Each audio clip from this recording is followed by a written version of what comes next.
Hello dear students, आप सभी का स्वागत है इस बहुत ही प्यारे चैप्टर में जिसका नाम है ऑसिलेशंस। ये 12th स्टैंडर्ड महाराष्ट्र की टेक्स्ट बुक का 5th चैप्टर है। सो लेसन नंबर 5 ऑसिलेशंस का हम लोग ऑलरेडी वन शॉट कवर कर चुके हैं, जो कि आपको मेरी प्लेलिस्ट में मिल जाएगा। तो ये प्लेलिस्ट जो है मैं सभी को कहूँगा कि प्लीज़ ये प्लेलिस्ट ज़रूर देख लीजिएगा। मैं आपको दिखा देता हूँ। तो यहाँ पे जैसे ही आप मेरे चैनल पे आते हैं प्रोफेसर ऑफ साइंस पे, तो आप लोग यहाँ पे प्लेलिस्ट पे क्लिक कीजिए। प्लेलिस्ट पे क्लिक करते ही आपको ये सारी प्लेलिस्ट नजर आने लगेंगी। तो यहाँ पर देखिए लिखा हुआ है 12th physics text exercise Maharashtra boards.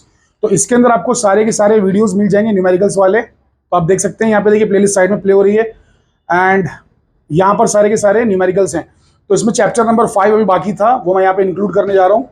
ठीक है, तो बिना वक्त बर्बाद किए, बिकॉज आपका वक्त बहुत ही ज्यादा कीमती है, आप लोगों के बोर्ड एग्जाम्स आने वाले हैं, तो हम लोग आगे बढ़ते हैं, फटाक से हम लोग सॉल्व करते हैं न्यूमेरिकल्स इस चैप्टर के। सो वन शॉट प्लीज देख लीजिए। वैसे अगर आपने नहीं भी देखा है तो यहाँ पे मैं जो है फॉर्मूला बता के उसके बाद में सॉल्व करवाऊंगा प्रॉब्लम, तो आपको वो समझ में आएगा। लेकिन बेहतर ये होगा कि आप लोग पहले मेरा वन शॉट वीडियो देख लीजिए, उसमें मैंने स्टार्ट टू एंड पूरी थियरी टेक्स्ट बुक के हिसाब से कवर किया हुआ है, और उसके बाद फिर आप लोग जो है ये न्यूमेरिकल देखिए, वो ज़्यादा बेटर है। बट अगर आप ऑलरेडी स्कूल कॉलेज या क्लासेज में पढ़ चुके हैं ये वाला चैप्टर, तो आप लोग डायरेक्टली न्यूमेरिकल्स देख सकते हैं। तो यहाँ पे पहला जो न्यूमेरिकल है, न्यूमेरिकल नंबर 8, देखिए इस पे क्या लिखा हुआ है कि एट व्हाट डिस्टेंस, मैं इसको थोड़ा एनलार्ज कर देता हूँ। So at what distance from the mean position is the speed of a particle performing the SHM half its maximum speed. तो कौन सी दूरी पर मीन पोजीशन से, मीन पोजीशन आप लोग समझते हैं ना, तो अगर कोई पार्टिकल है मान लो, सो मैं आपको यहाँ पे दिखाता हूँ, ध्यान से देखिएगा। सो सपोज के कोई एक पार्टिकल है जो कि इस तरीके से एक स्प्रिंग से अटैच्ड है। तो अभी जो स्प्रिंग है रिलैक्स्ड पोजीशन में है, रिलैक्स्ड पोजीशन, आराम कर रही है स्प्रिंग। तो ये जो रिलैक्स्ड पोजीशन है उसमें जो ये मास है, इसकी लोकेशन x इक्वल्स टू 0 मानी जाती है। x इक्वल्स टू 0 का मतलब है कि ये मीन पोजीशन है, और पार्टिकल को जब खींचेंगे हम लोग और छोड़ेंगे तो वो इसी पोजीशन के अबाउट जो है ऑसिलेट करेगा। ठीक है, सिंपल हार्मोनिक मोशंस परफॉर्म करेगा। तो मैं फिर से ये डायग्राम वापस नीचे बना रहा हूं, ध्यान से देखिएगा। लेकिन अब मैं क्या करूंगा कि स्प्रिंग को थोड़ा सा खींच दूंगा, स्ट्रेच कर दूंगा। तो स्प्रिंग थोड़ी सी स्ट्रेच हो गई है, पार्टिकल थोड़ा सा आगे आ गया है। तो ये जो डिस्टेंस कवर हुआ है मीन पोजीशन और इसके बीच में, इसे हम कहते हैं एम्पलीट्यूड। क्या कहते हैं? एम्पलीट्यूड। अब ये जो लोकेशन है इसे हम कहते हैं plus A, x equals to plus ए। तो राइट साइड पे है इसलिए इसको प्लस ए बोलते हैं, एम्पलीट्यूड। ठीक है, अब मान लो कि ये पार्टिकल हिलते हिलते थोड़ा सा आगे बढ़ा और यहां चला गया, जब स्प्रिंग थोड़ी सी दब गई, स्प्रिंग थोड़ी सी कॉन्ट्रैक्ट हो गई इस तरीके से। तो स्प्रिंग जब कॉन्ट्रैक्ट हो जाएगी, यहां पे क्या हुई थी, स्प्रिंग एक्सपांड हुई थी या एक्सटेंड हुई थी, यहां पे कॉन्ट्रैक्ट होगी या कंप्रेस होगी। ठीक है, सो कॉन्ट्रैक्ट होगी या कंप्रेस होगी, यहां पे एक्सटेंड होगी या एक्सपांड होगी। ओके, सो कॉन्ट्रैक्ट या कंप्रेस हुई है स्प्रिंग, तो वापस इसकी जो लोकेशन है, जो रेफरेंस लाइन है, उससे इस तरफ आ गई है। ठीक है, तो इस तरफ भी जो डिस्टेंस कवर हुआ है उसे हम क्या कहते हैं, इसे भी हम कहते हैं वही एम्पलीट्यूड बेसिकली। सो ये भी एम्पलीट्यूड है, ये भी एम्पलीट्यूड है। ठीक है, लेकिन ये जो लोकेशन है इसे हम कहते हैं एक्स इक्वल्स टू माइनस है।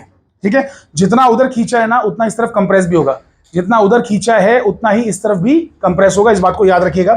सो एक्जैक्टली सेम रहता है, हालांकि बराबर मैं बना नहीं पाया हूं, एकदम सेम दिख नहीं रहा है, लेकिन है उतना ही। ठीक है, आई होप कि आप लोग अंडरस्टैंड करेंगे कि मैंने जो बनाने की कोशिश की है वो किस तरीके से बनाने की कोशिश की है। ओके, चलिए फाइन। एनीवे सो सब लोग ध्यान दीजिए, यहां पर पार्टिकल जो है इस तरीके से वाइब्रेट हो रहा है, इस तरीके से हिल रहा है। ठीक है, ऑसिलेट कर रहा है, तो ये उसकी मीन पोजीशन है।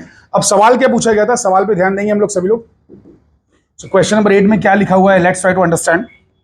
देखो, इसमें लिखा हुआ है कि कौन सी दूरी पर जाके जो पार्टिकल एसएचएम परफॉर्म कर रहा है उसकी speed half the maximum speed रहेगी, हाफ द मैक्सिमम स्पीड। तो सुनो, हमको क्या चाहिए कि जो स्पीड है वो वी मैक्स का हाफ होना चाहिए, वी मैक्स बाई 2 होना चाहिए।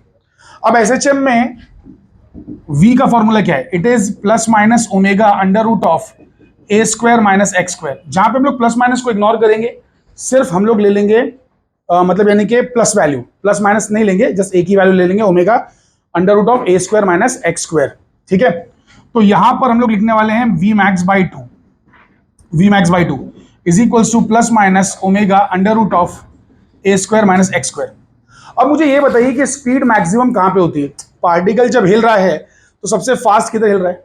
तो आपको बात मालूम होना चाहिए कि बीच में सबसे फास्ट होता है। अब बोलेंगे सर बीच में फास्ट लगा, बीच में तो रुका हुआ था। नहीं, ये तो शुरू में ना, जब पार्टिकल शुरू में चल नहीं रहा था तो पार्टिकल रुका हुआ था स्टार्टिंग में, तो लेकिन जब आपने उसे खींचा और यहां ले गए और छोड़ दिया, तो पार्टिकल यहां से शुरू होकर एकदम फास्ट होते होते यहाँ पे मैक्सिमम फास्ट है, फिर उसके बाद फिर से स्लो होकर रुक जाएगा, फिर से फास्ट होगा, इसको पास करेगा मीन पोजीशन को, फिर आगे बढ़ जाएगा। तो पार्टिकल ऐसे हिलता रहेगा, बीच में सबसे ज्यादा फास्ट है। तो वी मैक्स जब मैं निकालूंगा तो ये जो वी का फॉर्मूला है ना, इसमें मैं एक्स की वैल्यू 0 डालूंगा, क्योंकि वेलोसिटी मैक्सिमम कब होती है?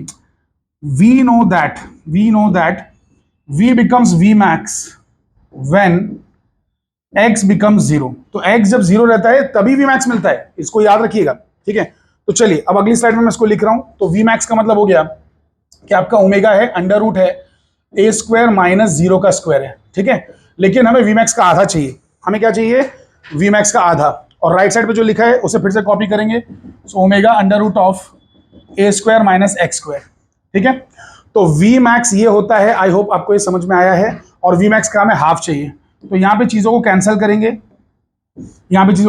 तो ओमेगा कैंसिल, ध्यान दीजिए सभी लोग, ओमेगा कैंसिल हो जाएगा। और उसके बाद में इसको हम लोग ओपन करके सॉल्व करेंगे। तो इसको ओपन कैसे करेंगे? इसका स्क्वायर कीजिए, स्क्वायर करते रूट हट जाएगा, तो रूट हट गया, ऊपर आ गया ए स्क्वायर, नीचे क्या आ जाएगा 4, और राइट साइड पे क्या आ जाएगा a square minus x square आ जाएगा। सो एक्स स्क्वायर को इधर ले जाइए, so therefore x square is equals to a square इधर है, इस ए स्क्वायर बाई 4 को उधर लेके जाइए, so A square minus A square by 4। तो यहाँ पे आपको मिल जाएगा 3a स्क्वायर बाई 4। कैसे आया ये? एलसीएम निकालेंगे। अरे इस चीज का एलसीएम निकालेंगे ना भाई, समझ पा रहे हो कि नहीं समझ पा रहे हो? अगर आपको एलसीएम निकालना नहीं आता है तो वो भी मैं बता देता हूँ, बहुत ईजी है। सुनो, जैसे ये दिख रहा है ना, वैसे इसको बनाने की कोशिश करो। तो नीचे 4 लेके आओ, जब नीचे 4 लाओगे तो ऊपर भी 4 मल्टीप्लाई करना पड़ेगा, और यहाँ पर लिख दो 1, क्योंकि कुछ नहीं लिखा है मतलब 1 लिखा है। अब नीचे जब बेस सेम है, डिनोमिनेटर सेम है, तो यहाँ पे 4 लिख दो, और 4 माइनस 1 क्या होता है? 3 होता है। सो ये आ गया आपका एलसीएम। अब आप क्या करो, इसका रूट ले लो। तो जैसे आप रूट लोगे तो आपको क्या आने वाला है? रूट 3/2, रूट 3/2 ए। तो ये लोकेशन पर ऐसा होगा, ठीक है। तो ये जो लोकेशन है, अच्छा अब इन लोग ने ए की वैल्यू भी दी है। ए की वैल्यू कहां दी है? अगर आप क्वेश्चन में ध्यान से देखो तो यहाँ पे पाथ लेंथ लिखा हुआ है। क्या लिखा हुआ है? Path length. पाथ लेंथ मतलब पूरा रास्ता 10 सेंटीमीटर लंबा है, ठीक है। पाथ लेंथ मतलब यहां से यहां, ध्यान दो, देखो पाथ लेंथ मतलब यहां से शुरू होके पूरा यहां तक, इसके बीच में हिल रहा है ना पार्टिकल, उसको बोलते हैं पाथ लेंथ। लेकिन हमारा एम्पलीट्यूड क्या होता है? इसका आधा होता है। कैसे आधा होता है? क्योंकि एम्पलीट्यूड इधर भी है और इसके इधर भी है ना, तो पाथ लेंथ का हाफ होता है। सो पाथ लेंथ एक्चुअल में 2 एम्पलीट्यूड के बराबर है। सो 10 centimetre is 2 amplitude, so amplitude is 10/2 centimetre, so 5 centimetre. कितना आ जाएगा? 5 सेंटीमीटर। सो एम्पलीट्यूड की वैल्यू आ जाएगी 5 सेंटीमीटर। समझ गए कि नहीं समझ गए? अब वो यहाँ पे सब्स्टिट्यूट कर दीजिए। So therefore x is equals to root 3/2 into 5 centimetre. तो यहाँ पे आपको क्या मिलेगा? Root 3 into 2.5 centimetre. अब रूट 3 की वैल्यू हम लोग जानते हैं 1.732, सो 1.732 मल्टीप्लाइड बाय 2.5। तो अगर आप इसको ध्यान से देखें तो 25 इंटू 17 कुछ आपको करना है, 25 इंटू 17 तो कितना आएगा? कुछ 400 के ऊपर थोड़ा सा आने वाला है, 400 के ऊपर आने वाला है, मतलब 4 पॉइंट समथिंग आने वाला है, 4 पॉइंट समथिंग। तो बिना टाइम वेस्ट किए मैं आपको कैलकुलेटर में फटाक से दिखा देता हूं। सो कितना आता है देखिए, सो 2.5 multiplied by 1.732, so 4.33, so 4.33 centimetre. अच्छा ये प्लस माइनस दोनों में आएगा, ये बात भी याद रखना। अरे क्योंकि आप चाहे रेफरेंस पॉइंट से उधर जाओ चाहे रेफरेंस पॉइंट से इधर जाओ, ठीक है, 2 लोकेशंस है ना, 2 लोकेशंस जहां पे स्पीड मैक्सिमम का हाफ होगी। अरे रेफरेंस पॉइंट के इस तरफ भी स्पीड बराबर रहती है, इस तरफ भी स्पीड बराबर रहती है। मतलब मान लो कि यहाँ पे स्पीड अगर 20 मीटर पर सेकेंड है और यहाँ पे 10, तो इतनी ही दूरी पर यहाँ पे भी 10 होगी, समझ में आ रहा है? फिर यहाँ पे 5, तो इतनी ही दूरी पर यहाँ भी 5 होगी, ठीक है। तो इस तरीके से रहता है। तो प्लस माइनस हमको लिखना चाहिए, ये बेटर है। वैसे भी वो प्लस माइनस कहाँ से आया, अगर आप ध्यान से देखो तो यहाँ पे रूट में आ जाएगा, क्योंकि हम लोग ने यहाँ पे रूट लिया था ना, और आपको मालूम होना चाहिए कि ये स्क्वायर वाली इक्वेशन है, और स्क्वायर में जब हम लोग रूट लेते हैं तो हमें 2 रूट्स आते हैं, तो यहाँ पे प्लस माइनस 2 आएगा। तो इसको कैरी फॉरवर्ड करोगे तो ऑटोमेटिकली आपको आंसर प्लस माइनस में आ जाएगा। तो यहाँ पे देख लीजिए answer 4.33, which is a fantastic answer. तो आई होप कि आपको ये प्रॉब्लम समझ में आया है। कुछ बच्चों को हो सकता है कि मेरी स्पीड थोड़ी ज्यादा लगी हो, शायद समझ में ना आया हो, तो मैं इसे सिंपल तरीके से फिर से एक बार समझाता हूँ, उसको ध्यान से सुनिए। तो मैं यहाँ पे आपको पहले प्रॉब्लम का रिवीजन करा रहा हूँ, बहुत ध्यान से देखना। देखो यहां पर स्प्रिंग है, स्प्रिंग रिलैक्स्ड है, तो पार्टिकल यहां पर है। स्प्रिंग को मैंने अगर दबाया, यहां पहुंची स्प्रिंग, या इसको खींचा, यहां पहुंची स्प्रिंग, तो ये जो लोकेशन है बीच की, ये जो बीच की लोकेशन है, इसे तो हम कहते हैं x इक्वल टू 0, लेकिन इसे कहते हैं x इक्वल टू प्लस ए, और इसे कहते हैं x इक्वल टू माइनस ए। और पार्टिकल इन दोनों लाइंस के बीच में घूमता रहता है, मतलब ये दोनों लोकेशंस के बीच में ही ऑसिलेट करता रहता है, हिलता रहता है। सो पार्टिकल इस तरीके से हिलता है, ठीक है, पार्टिकल इस तरीके से ऑसिलेट करता है, ये बात याद रखने का। अब इन लोग ने क्या दिया मालूम है, जो पूरा पाथ लेंथ है ना वो दिया हुआ है। सो पाथ लेंथ 10 सेंटीमीटर दिया है, इसका मतलब क्या हो गया कि यहां से यहां तक 5 सेंटीमीटर है, यहां से यहां तक 5 सेंटीमीटर है, तो एम्पलीट्यूड की वैल्यू 5 सेंटीमीटर है, ये बात हमें मालूम पड़ गई। अब याद रखिएगा कि यहाँ पे लोकेशन 0 है लेकिन स्पीड मैक्सिमम है, तो यहाँ पे वी मैक्स आता है, तो मैं इसको एक अलग कलर से लिख देता हूँ ताकि आप लोगों को अच्छी तरीके से याद रहे। तो ये लोकेशन पे वेलोसिटी मैक्सिमम रहती है, और ये जो लोकेशन है यहाँ पे वेलोसिटी 0 रहती है, यहाँ पे भी वेलोसिटी 0 रहती है, ठीक है। अब वेलोसिटी मैक्सिमम होती कितनी है, तो वी मैक्स की वैल्यू अगर आपको निकालना है तो बहुत ही सिंपल है, उसकी वैल्यू होती है ओमेगा ए, ठीक है। So v max is omega a, बस खाली यही वैल्यू रहती है। अब आप बोलेंगे सर ये अचानक में कहाँ टपक पड़ी, तो देखो, तो वी मैक्स कैसे निकालेंगे आप, ओमेगा लिखेंगे, अंडर रूट लिखेंगे, ए स्क्वायर माइनस 0 स्क्वायर लिखेंगे, तो ऑटोमेटिकली ओमेगा अंडर रूट ए स्क्वायर आ गया, ओमेगा ए आ गया। अब आपने यहाँ पे 0 क्यों डाला, क्योंकि लोकेशन क्या है, x इक्वल टू 0 है, वहां पर वी मैक्स आ रहा है, समझ में आया। तो इसीलिए वी मैक्स की वैल्यू ओमेगा ए याद रखिएगा, ठीक है। आई होप कि आप ये बात समझ पा रहे हैं। तो ये ओमेगा ए हो गया। तो लोग ने क्या बोला है कि हमें वेलोसिटी चाहिए वी मैक्स का आधा, तो यानी कि जो वेलोसिटी का फॉर्मूला है, क्या फॉर्मूला है, अंडर रूट ए स्क्वायर माइनस एक्स स्क्वायर, उसके सामने हमें वी मैक्स का आधा रखना है, और वी मैक्स क्या है, वी मैक्स है ओमेगा ए, उसका आधा रखना है। तो ओमेगा ओमेगा कैंसिल हो गया, इसका स्क्वायर करते ही ये आ गया ए स्क्वायर माइनस एक्स स्क्वायर, और यहाँ पे स्क्वायर किया तो ए स्क्वायर बाई 4 आ गया, ठीक है। फिर एक्स स्क्वायर क्या आ गया, एक्स स्क्वायर उधर लेके जाओ, इसको इधर लेके आओ, तो A square minus A square by 4 आ गया, ऊपर 4 नीचे 4 मल्टीप्लाई किया, यहाँ पे 1 है, so 4 minus 1 is 3, so 3/4 A square आ गया, ठीक है। और फिर x equals to plus minus root 3/2 A आ गया, समझ में आया। और ए की वैल्यू आपके पास है ही, कितनी वैल्यू निकाला था अभी अपन ने, ए की वैल्यू 5, तो वहां पे पुट करो, रूट 3/2 की वैल्यू पुट करो, आपको आंसर आ जाएगा। समझ में आया कि नहीं बच्चा। So it's damn easy. So I hope कि आपको भेजे में बातें घुसी हुई होंगी। तो ये जो है पहला वाला हमारा न्यूमेरिकल था। चलिए आगे बढ़ते हैं नेक्स्ट न्यूमेरिकल पे। सो देख लेते हैं कि नेक्स्ट न्यूमेरिकल क्या है, ठीक है। तो नेक्स्ट न्यूमेरिकल यहाँ पे मैं थोड़ा एक्सपांड कर रहा हूँ, इसको एनलार्ज कर रहा हूँ, ध्यान से इसको रीड कीजिए जरा, देखिए कि नेक्स्ट न्यूमेरिकल क्या है। तो नेक्स्ट क्वेश्चन में ये बोला हुआ है कि एसआई यूनिट में एक डिफरेंशियल इक्वेशन ऑफ एसएचएम दिया है। आपको मालूम है differential equation of SHM d2x/dt² is equals to omega square x. तो यहाँ पर जो 36 लिखा हुआ है minus omega square x, by the way, so यहाँ पे 36 लिखा है। 36 का मतलब क्या, ये ओमेगा स्क्वायर की वैल्यू है। किसकी वैल्यू, ओमेगा स्क्वायर की वैल्यू। लोग बोल रहे हैं फ्रीक्वेंसी एंड टाइम पीरियड पता करो, बहुत ही बचकाना सवाल है ये, सो बहुत ध्यान से देखेंगे सभी लोग। सो क्वेश्चन नंबर 9 पे हम लोग आ चुके हैं। इन लोग ने हमें दिया है d2x/dt² is equals to minus 36x, और हमें पता है स्टैंडर्ड इक्वेशन। स्टैंडर्ड इक्वेशन क्या है, स्टैंडर्ड इक्वेशन है d2x/dt² is minus omega square x. So therefore compare करने के बाद ओमेगा स्क्वायर की वैल्यू 36 आ जाएगी, सो ओमेगा की वैल्यू प्लस माइनस 6 आ जाएगी। तो फिलहाल मैं प्लस माइनस को जाने देता हूं, खाली मैं 6 लेता हूं, ठीक है। अब ओमेगा होता क्या है, 2 पाई इंटू फ्रीक्वेंसी, सो 2 पाई इंटू फ्रीक्वेंसी 6, सो फ्रीक्वेंसी आ जाएगी आपकी कितनी, 3 पाई आ जाएगी ना, कितनी आ जाएगी, सॉरी 3/पाई आ जाएगी, 3/पाई। सो 3/पाई आपकी फ्रीक्वेंसी होगी।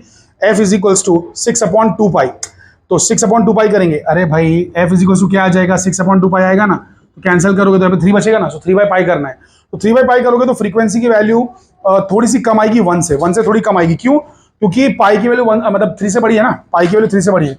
सो 3/3.14 करोगे तो थोड़ी सी कम वैल्यू आएगी 1 से। तो मैं यहाँ पे कैलकुलेटर में आपको दिखा देता हूँ कितनी वैल्यू आती है। आपको कैलकुलेटर यूज नहीं करना है, आपको बोर्ड्स में जो है लॉग यूज करना है, या तो डायरेक्टली डिवीजन दिखाओ आप अगर दिखा सकते हो तो, या फिर लॉग यूज करो। लॉग कैसे यूज करना है उसके लिए मैंने बेसिक एक प्लेलिस्ट बना रखी है जिसमें 20-20 मिनट के कुछ वीडियोस हैं, उसमें लॉग कैसे निकालना है, log, sine, cos, tan, square root, सारी की सारी चीजें मैंने एक्सप्लेन की हुई हैं। तो वो आप एक बार देखोगे आपको सब समझ में आ जाएगा, तो प्लीज उसको देख लीजिएगा। सो 3/3.14, सो कितना आ रहा है, 0.955 आ रहा है। सो 0.955 ये फ्रीक्वेंसी है ना, इतना हर्ट्ज फ्रीक्वेंसी है। अच्छा, टाइम पीरियड कैसे निकालते हैं, सो टाइम पीरियड का फॉर्मूला होता है 1 फ्रीक्वेंसी। सो 1/0.955 करोगे तो जाहिर सी बात है आंसर 1 से थोड़ा सा बड़ा आएगा। तो चलो वो भी हम लोग देख लेते हैं कि आंसर 1 से बड़ा आता है कि नहीं। सो 1 डिवाइडेड बाई 9.55, सो कितना आया, 1.047 आ रहा है। कितना आ रहा है, 1.047। सो 1.047 सेकेंड्स, या फिर इसको अगर राउंड ऑफ करना चाहें तो 1.05 सेकेंड्स, ये इसका आंसर है, ठीक है। दोनों भी आप रख सकते हैं आंसर, दोनों भी राइट है। तो यहाँ पे देख लेते हैं आंसर क्या दिया हुआ है टेक्स्ट बुक के अंदर। सो 1.05 सेकेंड और फ्रीक्वेंसी दी है 0.955। फैंटास्टिक, चलिए आगे बढ़ते हैं। तो आई होप कि आपको समझ में आ रहा है। मैं इतना फास्ट क्यों जा रहा हूँ, क्योंकि बेसिकली ये हमारा वन शॉट लेक्चर है, तो वन शॉट में हम लोगों को थोड़ा सा स्पीड पे चलना होता है, वरना फिर वन शॉट का फायदा क्या है। सो let's go for the next question. Okay, so next question जो है, अरे किधर गया भाई नेक्स्ट क्वेश्चन, क्वेश्चन नंबर 10। सो देखो क्वेश्चन नंबर 10 में क्या लिखा है, कम ऑन, ये क्या हो गया इसको भाई। सो क्वेश्चन नंबर 10, ये देखो, अ swing machine, needle of a swing machine. ये क्वेश्चन आई होप के सब लोग देख पा रहे हैं। रुको मैं इसको कैंसिल करके फिर से ओपन करता हूं, तकलीफ दे रहा है हमको पीडीएफ बीच में।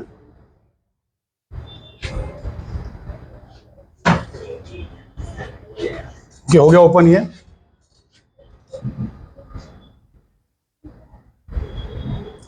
फाइन, सो क्वेश्चन नंबर 10 देखिए यहां पर है, इसको मैं थोड़ा सा एनलार्ज कर देता हूं।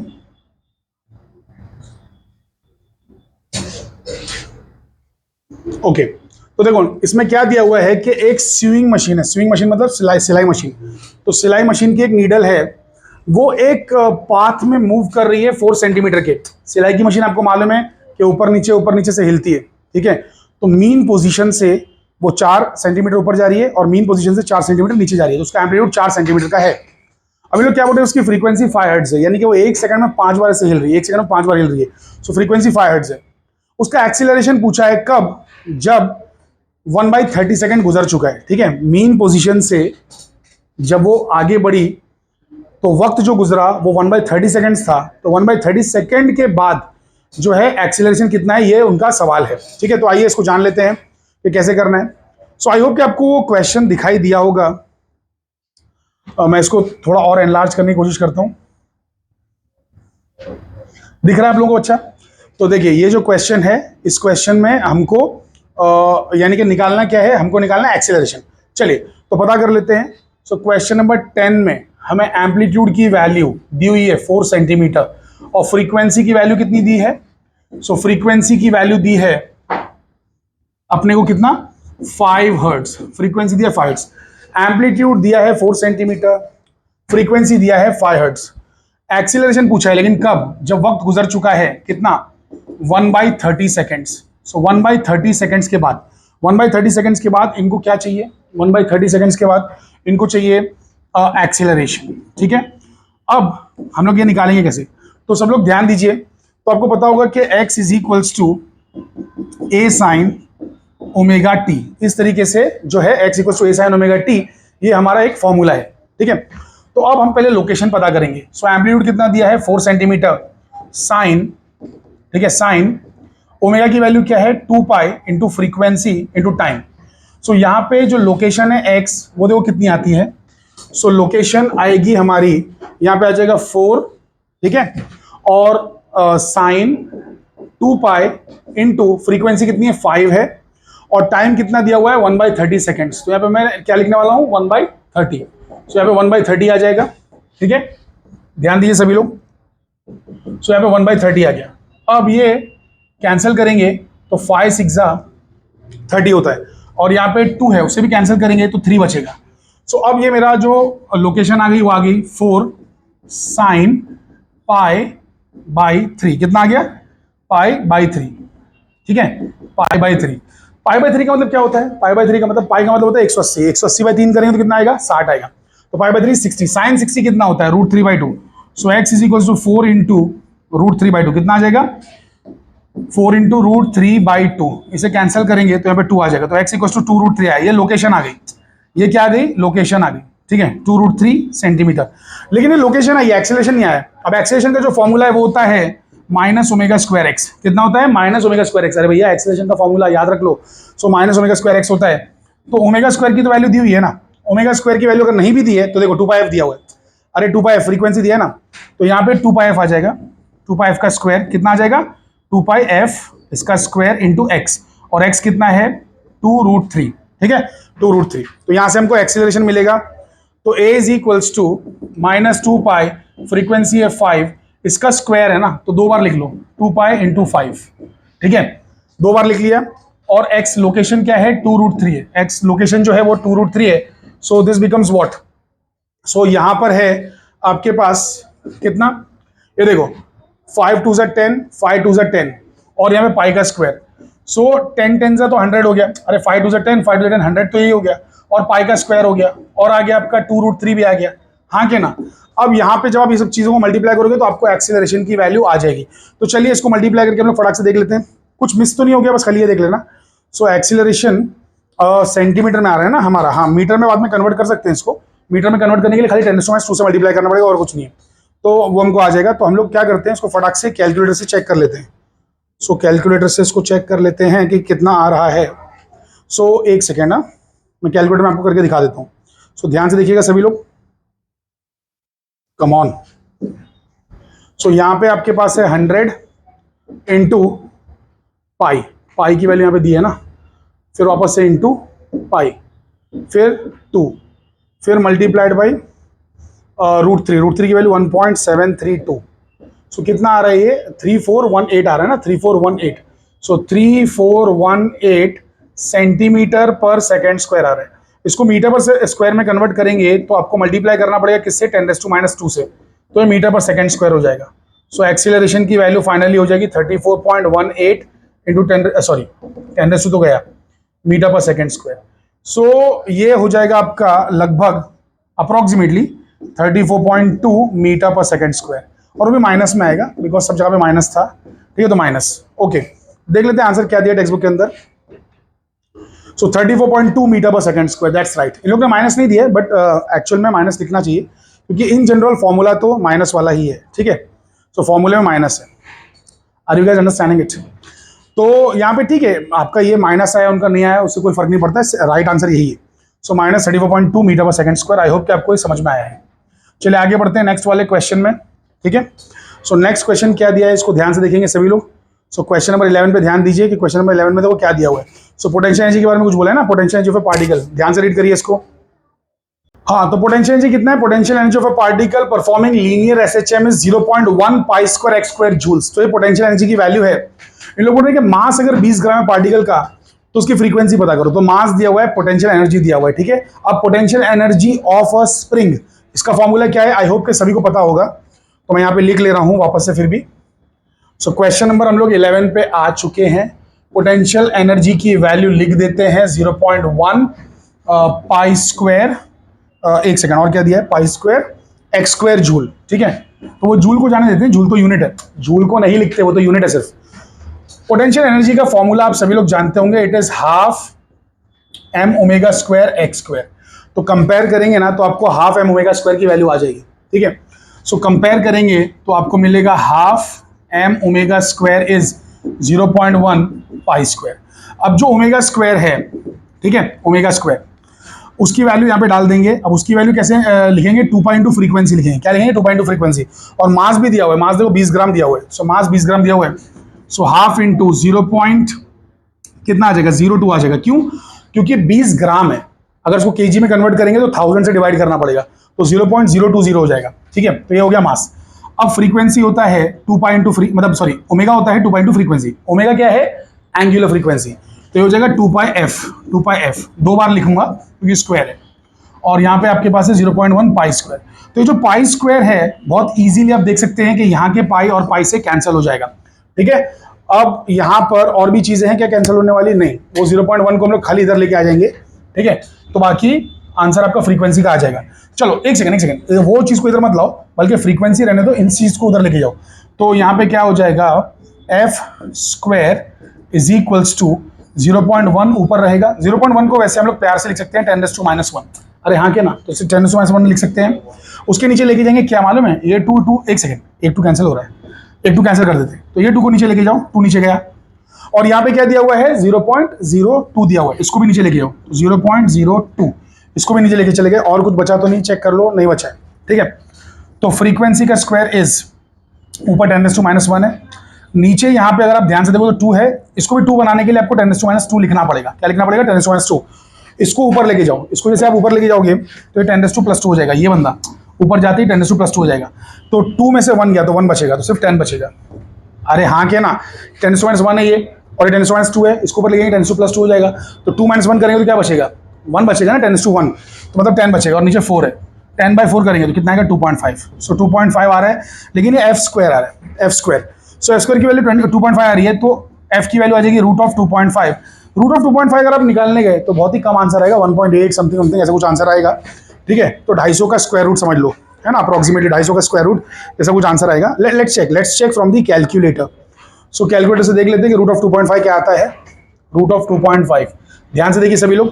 सो रूट ऑफ 2.5, अरे ये क्या आ रहा है, ऐसा नहीं निकालना है इसमें रुको, कैलकुलेटर में 2.5 का स्क्वायर रूट, हाँ आप सही है। अच्छा सॉरी, मैंने 1.8 गलत बोला, 1.58 है ना, 1.58। सो इट इज 1.58।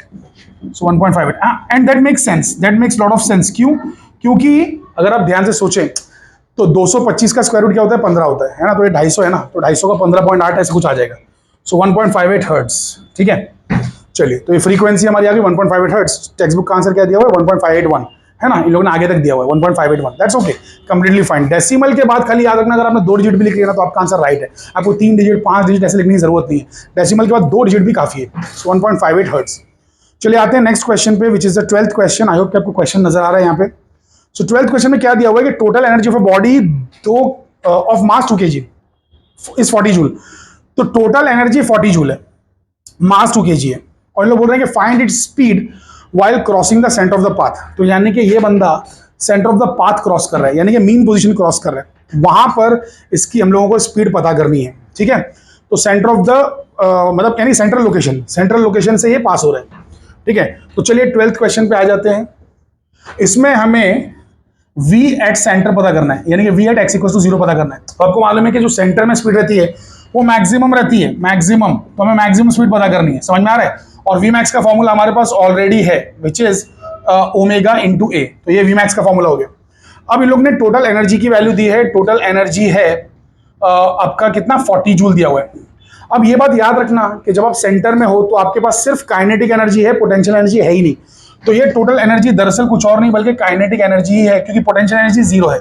अरे टोटल का मतलब क्या होता है बेटा, टोटल में काइनेटिक भी होता है, पोटेंशियल भी होता है ना। सो काइनेटिक प्लस पोटेंशियल, लेकिन सेंटर में हो ना तुम, तो सेंटर में पोटेंशियल एनर्जी की वैल्यू 0 है, तो टोटल एनर्जी काइनेटिक एनर्जी की वैल्यू सेम है। सो काइनेटिक एनर्जी खुद 40 जूल है। अब काइनेटिक एनर्जी का जो फॉर्मूला है वो बेसिकली क्या है, सो काइनेटिक एनर्जी का है half m into omega into A square minus x square, ये फॉर्मूला है, और इसकी वैल्यू 40 जूल दी हुई है। लेकिन भूलो मत कि आप सेंटर में हो, तो सेंटर में तो x की वैल्यू 0 है। So half m omega square, bye the way sorry omega square, so half m omega square A square की वैल्यू 40 है। ठीक है, half m omega square A square की वैल्यू 40 है। अच्छा, इनको चाहिए क्या, इन्होंने मास दिया हुआ है हमको कितना 2 kg बस, और इनको चाहिए स्पीड, है ना, इनको स्पीड चाहिए। तो इनको बेसिकली स्पीड यानी कि ओमेगा ए की वैल्यू चाहिए। इनको क्या चाहिए, ओमेगा ए की वैल्यू, समझ में आ रहा है। सो ओमेगा ए इस तरफ रखो, बाकी सब उस तरफ लेके जाओ। So omega square A square is equals to क्या हो जाएगा, 2 इंटू 40 80 हो जाएगा, डिवाइड बाय मास हो जाएगा। ठीक है, तो जब स्क्वायर रूट लोगे तो omega A is under root of 80 by M, और एम कितना दिया हुआ है इन लोगों ने 4 kg ना, नहीं सॉरी 2 kg दिया हुआ है, कितना दिया है 2 kg। So omega A is under root of 80 by 2, so under root of 40 आ जाएगा, हाँ क्या ना। सो अंडर रूट ऑफ 40 को हम लोग कैसे लिख सकते हैं, हम लोग उसको लिख सकते हैं बेसिकली व्हाट 10 इंटू 4 है ना। सो 10 इंटू 4 लिख सकते हैं, तो रूट 10 इंटू 4, तो ये आपका हो जाएगा 2 रूट 10। तो ओमेगा ए यानी कि आपकी वी मैक्स या वेलोसिटी जो सेंटर में चाहिए आपको, है ना, एक्स इक्वल टू 0 पे चाहिए, ओमेगा ए वो कितना है 2 रूट 10 आ रहा है। सो 10 का जो रूट है आपको बताइए, it is something like 3.3 something या 3.23 समथिंग ऐसा कुछ है 10 का रूट। तो 2 इंटू वो करेंगे तो आपको 6 पॉइंट समथिंग समथिंग आंसर आएगा। So let's check the answer. So answer given है 6.324, right, it's a perfect answer 6.324। हम लोग फिर भी एक बार एक काम करते हैं, कैलकुलेटर में देख लेते हैं, है ना, कैलकुलेटर में और अच्छे से नजर आएगा। सो 2 रूट 10 ना, सो 10 का रूट ले लेते हैं पहले, 10 का रूट। सो 10 का रूट आया 3.16 मल्टीप्लाइड बाई कितना, मल्टीप्लाइड बाई 2, कितना आ रही है 6.324, परफेक्ट। सो सेंटर में जो स्पीड आ रही है 6.324 आ रही है। आई होप कि सभी के भेजे में बातें घुसी हैं, सेंटीमीटर पर सेकंड, राइट, बिकॉज अभी तक हम लोग ने सारी चीजें, एक मिनट, मीटर पर सेकंड तो नहीं है, चेक कर लो, जूल है ना, और यहाँ पर एम्पलीट्यूड के बारे में कुछ बोला था, नहीं बोला था, राइट, तो जूल है तो फिर वो मीटर आ जाएगा, एक सेकंड, बाकी ओमेगा के बारे में कुछ भी नहीं ना, मास भी केजी में, हाँ, तो it will be not centimetre, it will be metre, ठीक है। सो ऐसा यूनिट आएगा मीटर पर सेकंड, 6.324 मीटर पर सेकंड। यहाँ पे रॉन्ग लिखा हुआ है, सेंटीमीटर पर सेकंड लिखा है ना, रॉन्ग लिखा हुआ है, बिकॉज कुछ भी चीज जो है यहाँ पे एसआई सिस्टम के अलावा है ही नहीं, सीजीएस में नहीं है, सब कुछ एसआई में। तो ये रॉन्ग लिखा हुआ है, इसको करेक्ट करिए, इसको काट के इसको मीटर पर सेकंड करिए। सो इट इज नॉट सेंटीमीटर पर सेकंड, इट इज मीटर पर सेकंड। ठीक है, अब आते हैं नेक्स्ट क्वेश्चन पे, विच इज क्वेश्चन नंबर 13। सो यहाँ पे सब लोग याद रखिए, इट इज नॉट सेंटीमीटर पर सेकंड, उसको मीटर पर सेकंड में कन्वर्ट कीजिए प्लीज। ठीक है, चलिए नेक्स्ट क्वेश्चन पे आते हैं। सो क्वेश्चन नंबर 13, देखते हैं क्वेश्चन नंबर 13 में क्या लिखा हुआ है। सो क्वेश्चन नंबर 13 पे ध्यान दीजिए सभी लोग।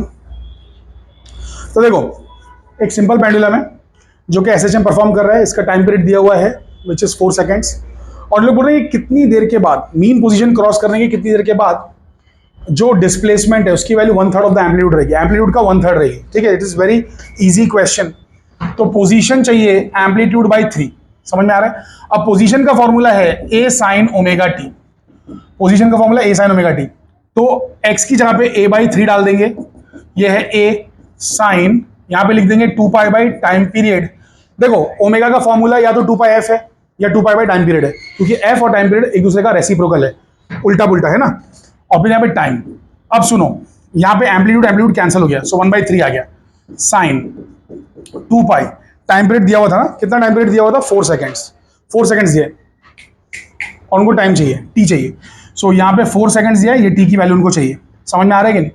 अब मुझे ये बताइए कि हम लोग ये निकालेंगे कैसे। सो हमको अगर पता करना है ये टाइम पीरियड, ठीक है, तो हम क्या करेंगे कि 2π/4, जिसको हम लोग लिख सकते हैं of course π/2। So π/2 into T is sine inverse of 1/3, है ना।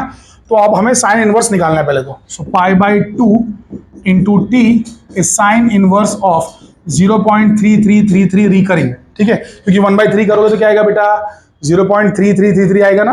ठीक है, तो अब ये साइन इनवर्स, एक सेकंड, यहाँ पे कैलकुलेटर में साइन इनवर्स है भी कि नहीं चेक करना पड़ेगा। मुझे नहीं लगता कि साइन इनवर्स का यहाँ पे कुछ सिस्टम है, आई डोंट थिंक सो।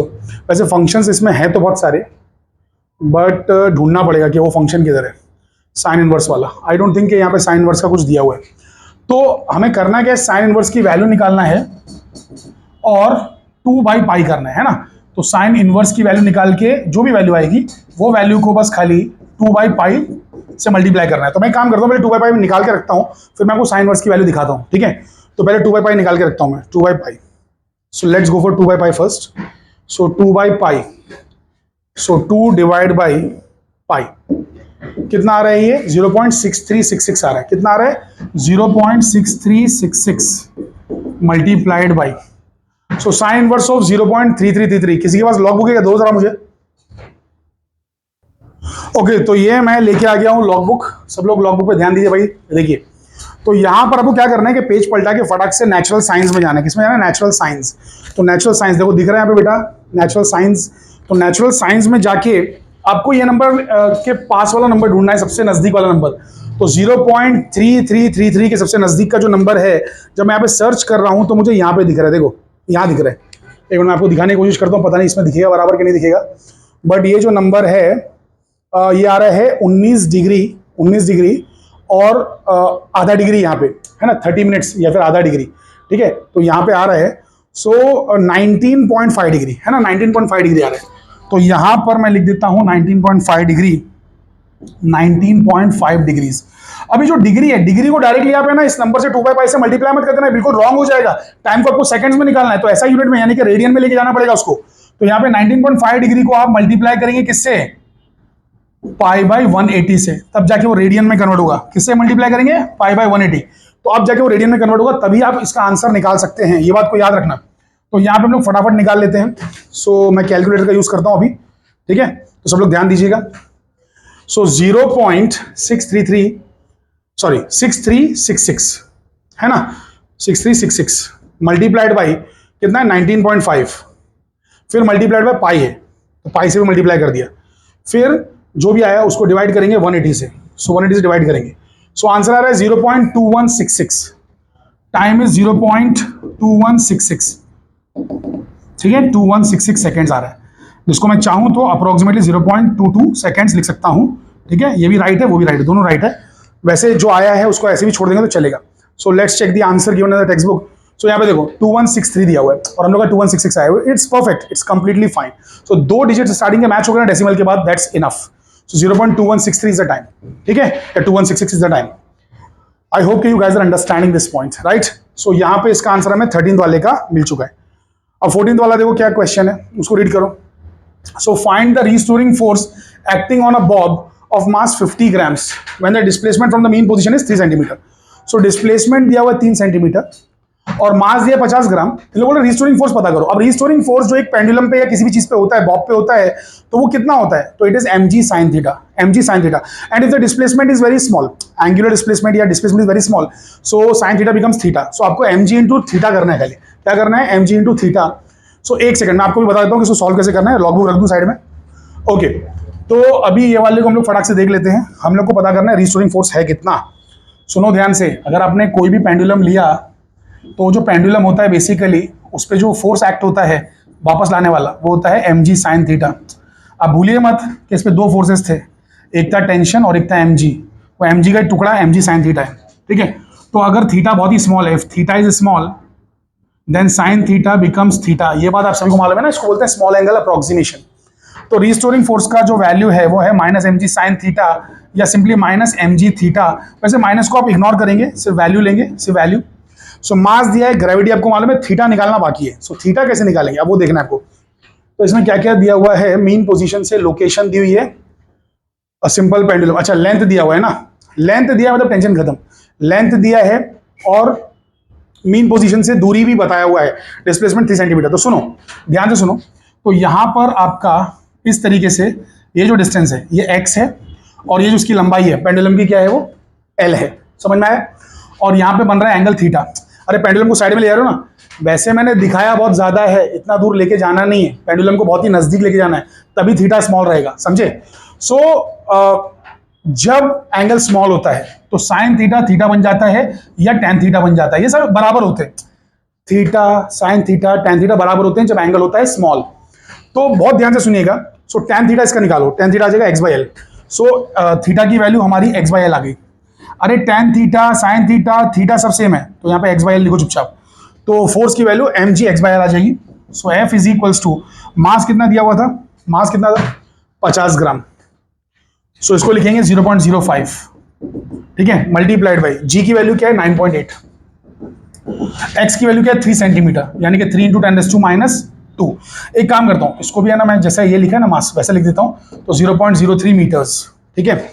और फिर एल से डिवाइड करना है 100 सेंटीमीटर। तो 100 सेंटीमीटर है ना, यानी कि सिंपली 1 मीटर, तो 1 से डिवाइड कर देंगे। तो अब आपको ये न्यूटन में आंसर आ जाएगा डायरेक्टली, न्यूटन में। अगर मैं ध्यान से देखूं इसको, अगर मैं एंट्रेंस एग्जाम के हिसाब से सोचूं, मान लो बोर्ड के हिसाब से नहीं, तो 5 3 15 होता है, 15 10 150 होता है। तो आंसर कुछ 1.5 या 15 या 150 ऐसा कुछ न्यूटन होगा। पावर्स की बात नहीं कर रहा हूं मैं, आंसर 15 न्यूटन से थोड़ा सा कम होगा, है ना। अगर एग्जैक्ट वैल्यू लूंगा तो 15 न्यूटन से थोड़ा सा कम रहेगा, मतलब 1.5 के आसपास, ऐसा 1.5 से थोड़ा कम रहेगा। अरे समझ रहे हो, 1.5 15 150 सब मेरे लिए सेम है, ठीक है। देख लेते हैं आंसर कितना दिया हुआ है। तो 1.48, तो 1.5 से थोड़ा सा कम है। Are you guys understanding this point? So it is like this, ठीक है। तो यहां पर मैं एक काम करता हूं, मल्टीप्लाई करके एग्जैक्ट आपको दिखाई देता हूं कैलकुलेटर में। सो यहां पे कैलकुलेटर पे ध्यान दीजिए।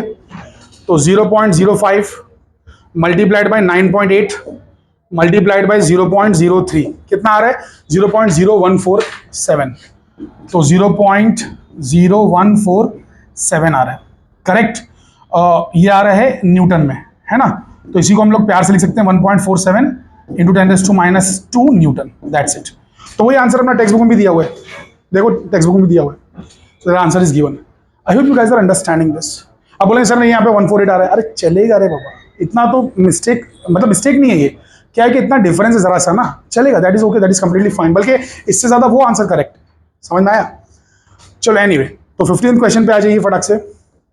इसमें क्या बोला है कि अगर एक्सेलरेशन ड्यू टू ग्रेविटी की वैल्यू 9.75 से चेंज होकर 9.8 हो जाती है किसी जगह पे, किसी लोकेशन पे, मतलब पहले 9.75 थी, अब 9.8 हो गई, तो length of the second pendulum कितना चेंज हो जाएगा? तो कोई मुझे बताएगा कि फॉर्मूला क्या था length of the second pendulum?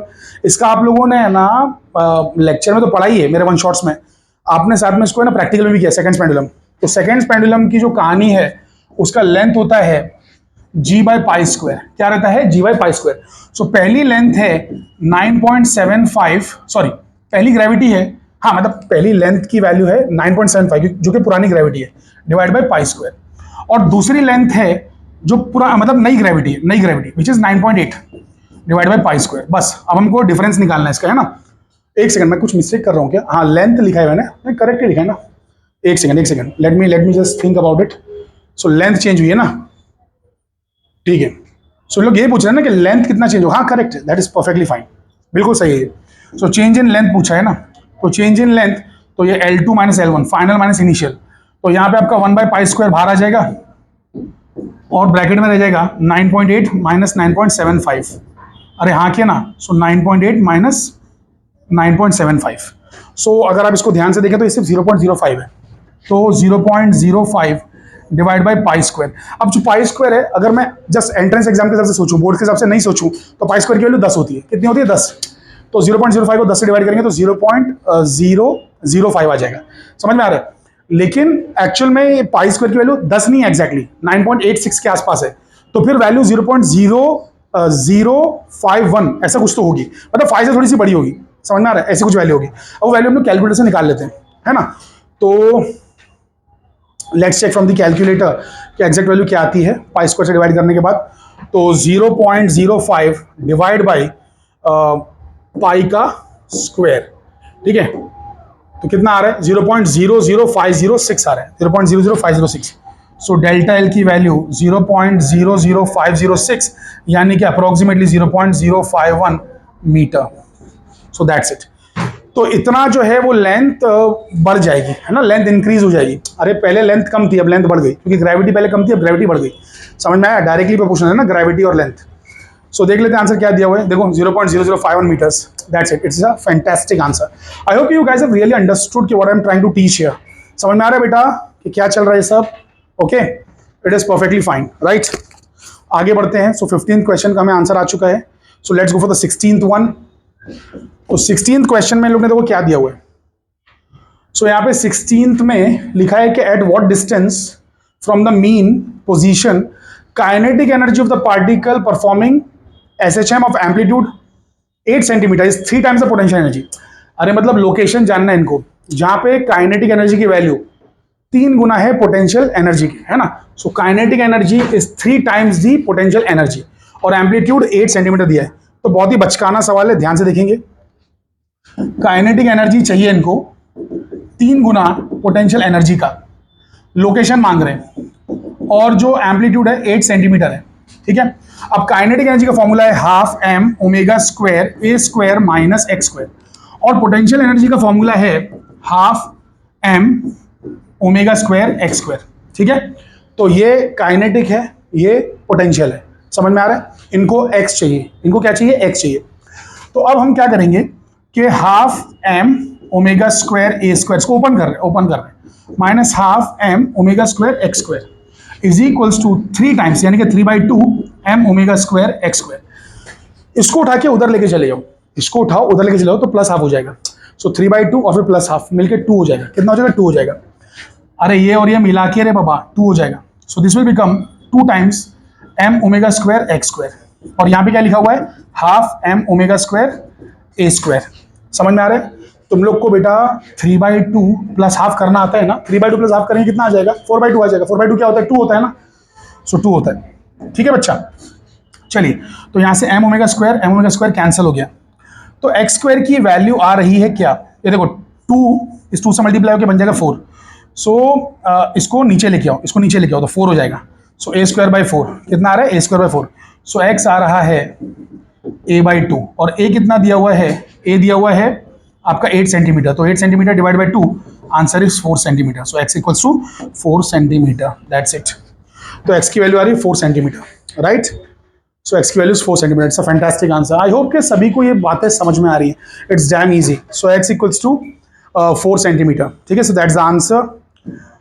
Okay, चलिए आगे बढ़ते हैं, नेक्स्ट क्वेश्चन पे आते हैं। काफी सारे क्वेश्चन दिए हुए हैं इसमें, तो 17th क्वेश्चन रीड करिए सभी लोग। तो देखिए 17th वाला क्वेश्चन क्या बोल रहा है, इस पर ध्यान दीजिए। इसमें लिखा है कि एक पार्टिकल है जो कि SHM परफॉर्म कर रहा है, उसका टाइम पीरियड 2 सेकेंड्स है। सो टाइम पीरियड हम लोग नोट कर लेते हैं। सो 17th क्वेश्चन पे हम लोग आ चुके हैं। सो यहाँ पे जो टाइम पीरियड है कितना दिया हुआ है? 2 पाई ना, 2 पाई के 2 दिया है, कितना दिया? 2 पाई सेकेंड, सॉरी। सो 2 पाई सेकेंड्स है, और उसकी स्पीड दी हुई है b√3 कब? जब वो डिस्टेंस b आगे चला गया।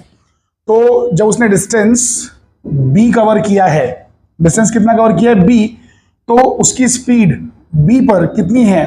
b√3 है। ओके, और क्या? अब ये पार्टिकल सेंटर पोजीशन O से थोड़ा और आगे जा रहा है, ठीक है, सेंटर पोजीशन O से थोड़ा और आगे जा रहा है, और उसको जो टाइम लग रहा है वो हमें ढूंढना है कि आगे और कितना टाइम लगेगा B जाने में। मतलब पार्टिकल बीच में कहीं पर है, O पर है। अब यहां पर से वो B गया तो उसे कुछ टाइम लगा होगा। उन लोग कह रहे हैं आगे और B जाने में कितना टाइम लगेगा, आगे और B जाने में। इसको समझिए मैं क्या कहना चाह रहा हूं। सो लेट्स से कि यहां पर एक दीवार है जिसपे स्प्रिंग लगी है और यहां पर पार्टिकल है, ये इसकी सेंटर पोजीशन है O। अब ये पार्टिकल जो है ना ऐसे करके हिल रहा है, ऑसिलेट कर रहा है इन दो लाइंस के बीच में, वो ऐसे हिल रहा है, इन दो लाइंस के बीच में हिल रहा है पार्टिकल, ठीक है, ऑसिलेट कर रहा है। अब क्या है कि वो जब डिस्टेंस b चला, जब वो डिस्टेंस b चला, b आगे गया, तब उसकी स्पीड दी हुई है b√3। उन लोग बोल रहे हैं कि अगर वो b और आगे चलेगा तो कब पहुंचेगा, मतलब उस 2b डिस्टेंस पे कब पहुंचेगा। समझ में आ रहा है? अरे b+b 2b डिस्टेंस पे कब पहुंचेगा, है ना। ये पूछा नहीं है, ये तो हमें निकालना है। पूछा गया है कि जैसे b तक आ गया कुछ टाइम लगा होगा, और एडिशनल b जाने में कितना लगेगा, और एडिशनल b जाने में कितना लगेगा। क्वेश्चन समझ में आया? वापस से सुनो, जिसको नहीं समझ में आया उसको मैं वापस एक्सप्लेन करता हूं, ध्यान से सुनो। तो एक पार्टिकल जो कि ऐसे हिल रहा है, यहां से यहां ऐसे दो पॉइंट्स के बीच में हिल रहा है, ये सेंटर पोजीशन है O। वो B तक गया, B पर उसकी स्पीड क्या है वो दिया हुआ है। उन लोग बोल रहे हैं कि अगर वो B और आगे चला तो इतना ही डिस्टेंस अगर और आगे चलेगा, अब इस पॉइंट से आगे B चलेगा तो उसको कितना टाइम लगेगा। सिर्फ यहां से यहां का उनको टाइम चाहिए और एडिशनल B जाने का टाइम चाहिए। अरे यानी कि सिंपली ये जो लोकेशन है ना, इसका नाम अगर B है तो ये लोकेशन का नाम 2B है। सो 2B तक जाने के लिए उसे टाइम कितना लगेगा, ये उनका सवाल है, ठीक है।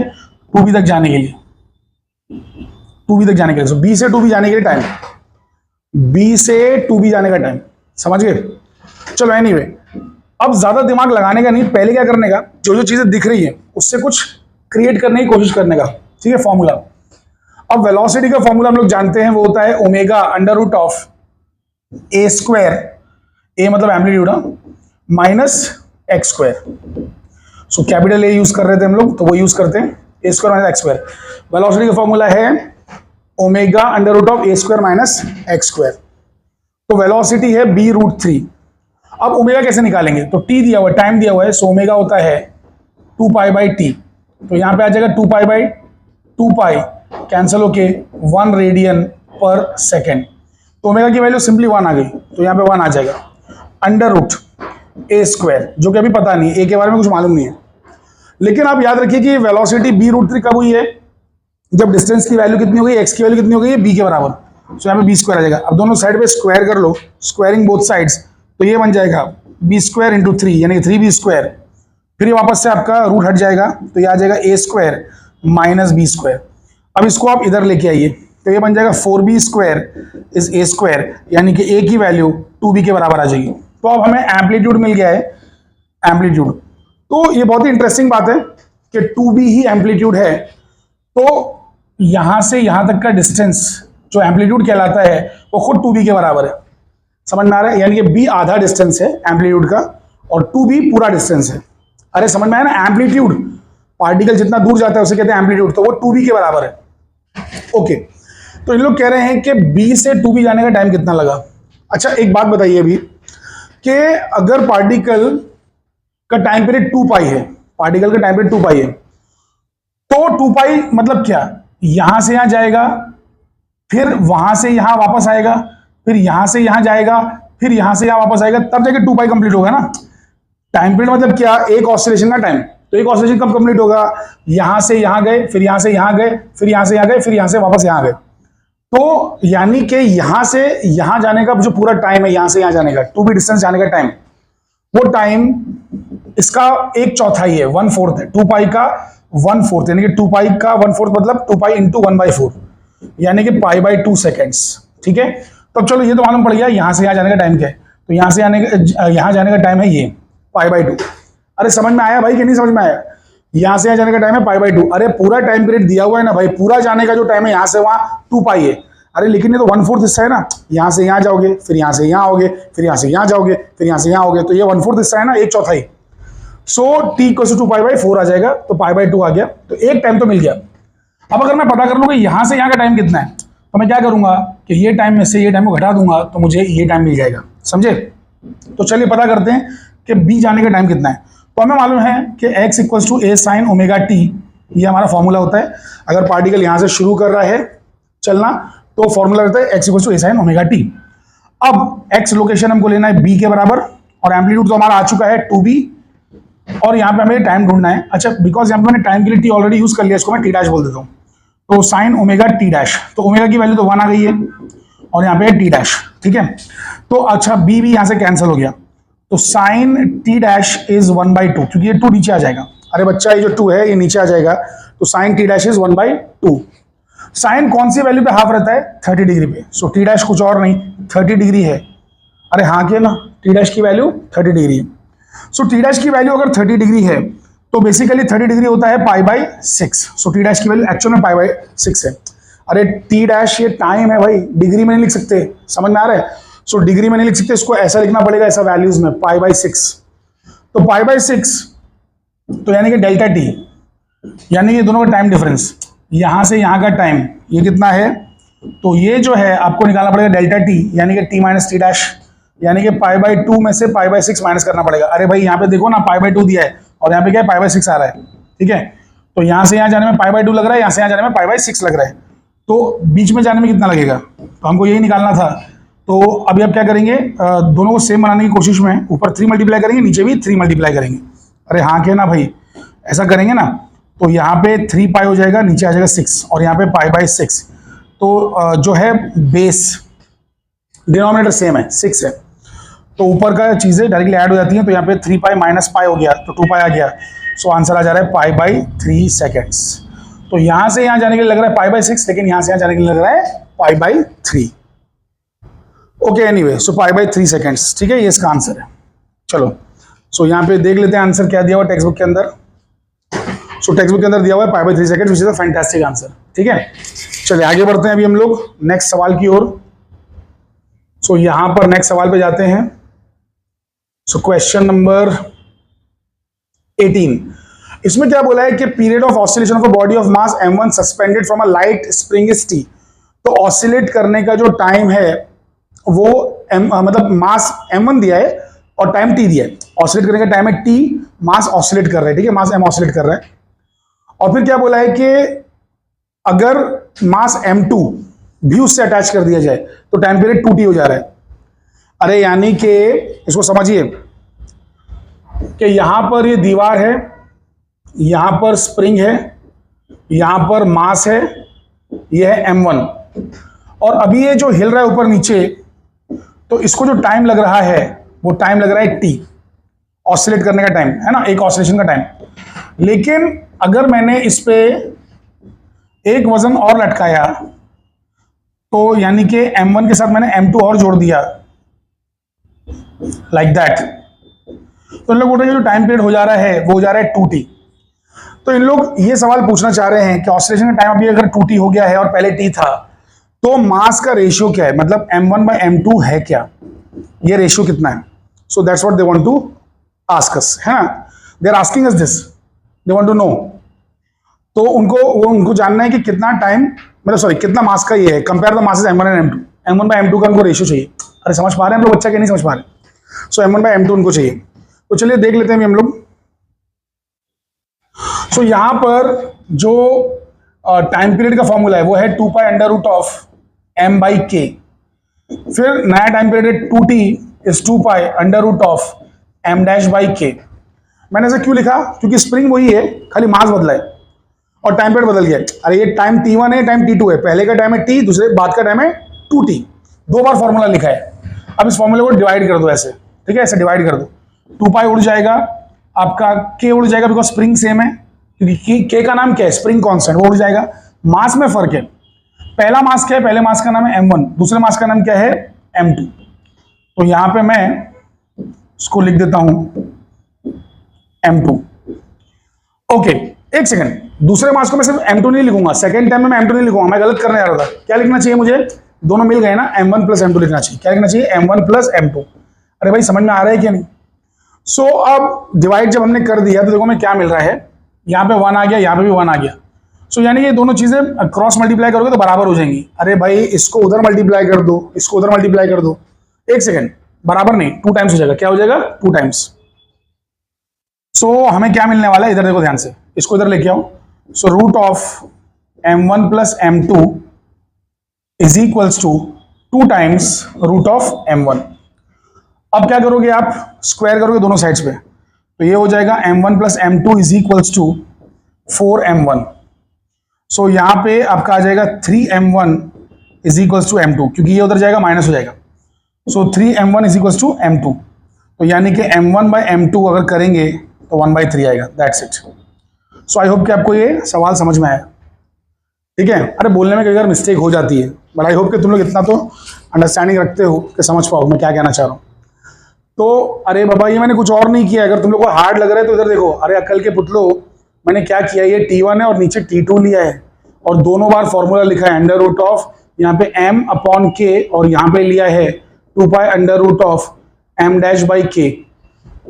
अब K मैंने क्यों लिया है 2 बार, मतलब इधर K और इधर K क्यों लिया है? क्योंकि दोनों में K स्प्रिंग तो एक ही है ना, तो स्प्रिंग का कांस्टेंट भी एक ही है, तो जब डिवाइड करेंगे तो ये उड़ जाएगा, ये उड़ जाएगा, ये उड़ जाएगा, ये उड़ जाएगा। और फिर पहला टाइम का नाम T रखा हुआ है, दूसरे टाइम का नाम 2T रखा हुआ है ना, दूसरे टाइम का नाम 2T है, तो यहाँ पे TT भी कैंसिल हो जाएगा। समझ गए? फिर क्रॉस मल्टीप्लाई करो, M की जगह पे M1 डाल दो और M डैश की जगह पे M1 प्लस M2 डाल दो। ठीक है, चलो तो ये वाला हमारा आंसर आ गया। सो यू कैन सी कि आंसर बिल्कुल परफेक्ट है, 1/3। अगला वाला जो सवाल है ये प्रूव करके, ये जो डेरिवेशन है इसको जाने देते हैं, उसका आगे का सवाल देखते हैं। 20 वाला देखते हैं। सो 19 वाला जो डेरिवेशन टाइप का है ये देखते हैं एक्चुअल। ठीक है, तो एक्चुअल न्यूमेरिकल है ये। तो उसमें क्या बोला है कि 2 पैरेलल एसएचएम हैं, x1 equals to 5 sine 4 pi T plus pi by 3 and x2 equals to 3 sine 4 pi T plus pi by 4, और इन दोनों को एक दूसरे पे सुपरपोज किया गया है। Determine the amplitude. ठीक है, तो इसका एम्पलीट्यूड निकालना है, रिजल्टेंट एम्पलीट्यूड। तो सुनो, तो यहां पर हमारे पास है क्वेश्चन नंबर 20। सो 20 में हमें 2 इक्वेशंस दिए हैं, x1 इक्वल्स टू और x2 इक्वल्स टू। तो दोनों क्या है लिख लेते हैं। सो x1 की वैल्यू है 5 साइन 2 पाई है ना, नहीं 4 pi T plus pi by 3 है, 4 pi T plus pi by 3। So 4 pi T plus pi by 3 क्या है? 4 pi T plus pi by 3। सही है, 5 sine 4 pi T plus pi by 3। और x2 क्या है? x2 है आपका 3 sine 4 pi T plus pi by 4। Pi by 4 क्या है? Pi by 4। ठीक है, अब ये लोग बोल रहे हैं कि फाइनल एम्पलीट्यूड क्या होगा। सो एक एम्पलीट्यूड ये है, ये कुछ और नहीं बल्कि A1 है, और ये एम्पलीट्यूड A2 है। ये बात सभी लोग जानते हैं, राइट? सो आपका जो फाइनल एम्पलीट्यूड होता है वो होता है अंडर रूट ऑफ A1 का स्क्वायर प्लस A2 का स्क्वायर और फिर 2A1 A2 cos phi 2 minus phi 1 या फिर phi 1 माइनस phi 2, कुछ भी ले सकते हैं आप दोनों में से सब्ट्रैक्ट करके। तो phi 1 माइनस phi 2 या phi 2 माइनस phi 1। ठीक है, क्योंकि कॉस में फर्क नहीं पड़ता है, phi 2 माइनस phi 1 करो या phi 1 माइनस phi 2 करो, कॉस में फर्क नहीं पड़ता है। So a is equals to under root क्या आ रहा है देखो, यहाँ पे आएगा 5 का स्क्वायर, यहाँ पे आएगा 3 का स्क्वायर, फिर आएगा 2 इंटू 5 इंटू 3 और फिर आ जाएगा आपका cos of pi by 3 minus pi by 4। So pi by 3 minus pi by 4। सो यहाँ पे आपके पास आ जाएगा अंडर रूट ऑफ 5 का स्क्वायर 25, 3 का स्क्वायर 9, 2 5 10, 10 3 30 और cos ऑफ, एक सेकेंड, अब दोनों को पहले सेम बनाने की कोशिश करो। ठीक है, आपको एलसीएम अगर नहीं आता है तो सेम बनाने की कोशिश करो। तो ऊपर 4 से मल्टीप्लाई करो, नीचे 4 से मल्टीप्लाई करो, ये 12 बन जाएगा। वैसे ही यहाँ पे 3 से मल्टीप्लाई करो, 3 से मल्टीप्लाई करो तो 12 बन जाएगा। तो देखो मैं कैसे लिख रहा हूँ, उसको ध्यान से देखो। ऊपर 4 से मल्टीप्लाई किया तो ये हो गया 4 पाई और नीचे आ गया 12, और इसमें यहाँ पे आपने ऊपर 3 से मल्टीप्लाई किया ना, तो 3 पाई बाई 12। समझ गए? तो सिंपली आप देख सकते हो कि यहाँ पे आपको 1 पाई बाई 12 आएगा, पाई बाई 12 आएगा, पाई बाई 12, समझ गए? तो पाई बाई 12 आएगा आपको। तो यहाँ पे अंडर रूट में हमें पहले मिल क्या रहा है, पहले वो देख लो। सो 25 प्लस 9 कितना हो गया? 34 प्लस 30 कॉस पाई बाई 12। और पाई बाई 12 का क्या मतलब है? पाई बाई 12 का मतलब कितना डिग्री हुआ? पाई बाई 6 तो 30 डिग्री होता है ना, पाई बाई 12 हो गया 15 डिग्री। तो कॉस 15 डिग्री हमको निकालना पड़ेगा। अब ये तो चीज जो है ऐसे तो निकलेगी नहीं, ऐसे तो निकलेगा नहीं, ये अपने पास इसका कैलकुलेटर भी नहीं है, लॉग से ही निकालना पड़ेगा। ठीक है, इसको लॉग से ही निकालना पड़ेगा। एक मिनट मैं देखता हूँ कैलकुलेटर में कुछ है क्या कॉस वॉस निकालने का। लगता तो नहीं कि कॉस निकालने का कुछ है। एक सेकंड, थोड़ा लॉजिक लाने की कोशिश करते हैं, थोड़ा दिमाग लगाते हैं। सो अगर आप इसको ध्यान से देखें तो पाई बाई 12 अगर आप करने गए तो आपको आएगा 15 डिग्री। और कॉस के जब छोटे एंगल्स होते हैं ना तो वो नियरली 1 के बराबर होता है। कितना? 1 के बराबर। समझ में आ रहा है? 1 के बराबर होता है। तो फिर यहां पर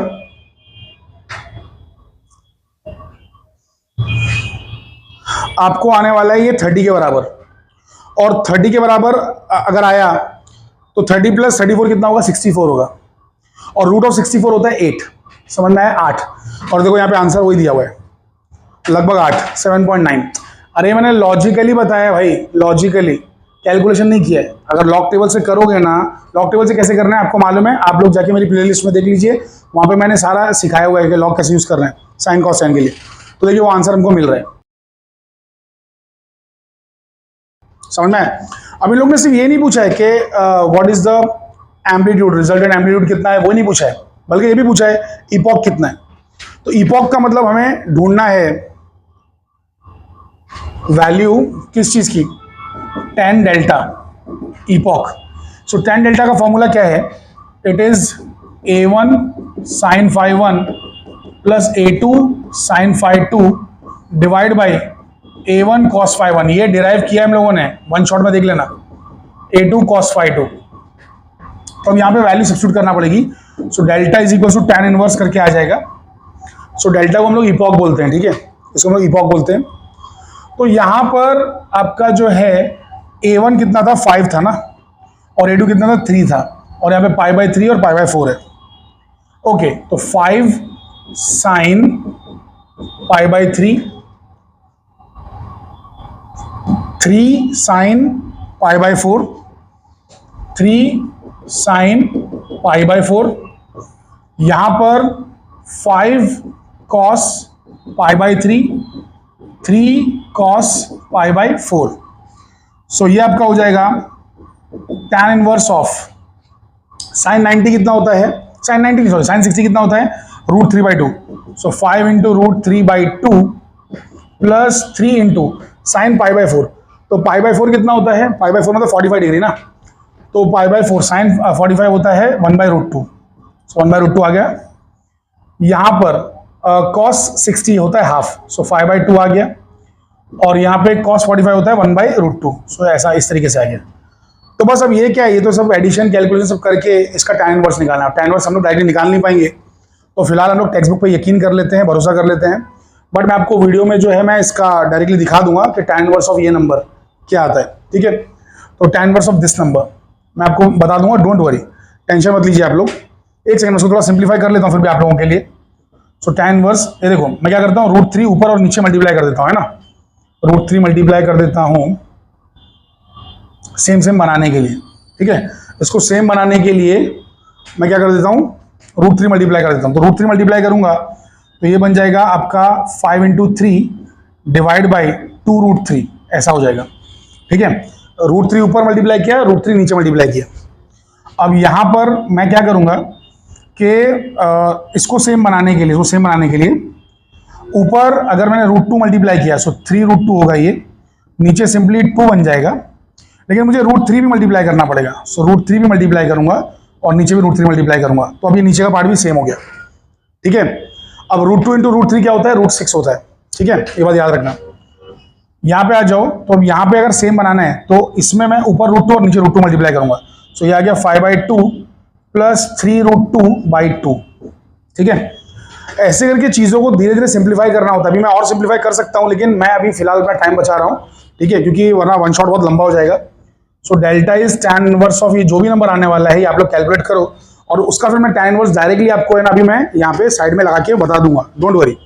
तो हम लोग अभी फिलहाल यकीन कर लेते हैं इसका आंसर आने वाला है 54 डिग्री 23 मिनट्स, ठीक है। तो टेक्स्ट बुक पे हम लोग फिलहाल विश्वास कर लेते हैं।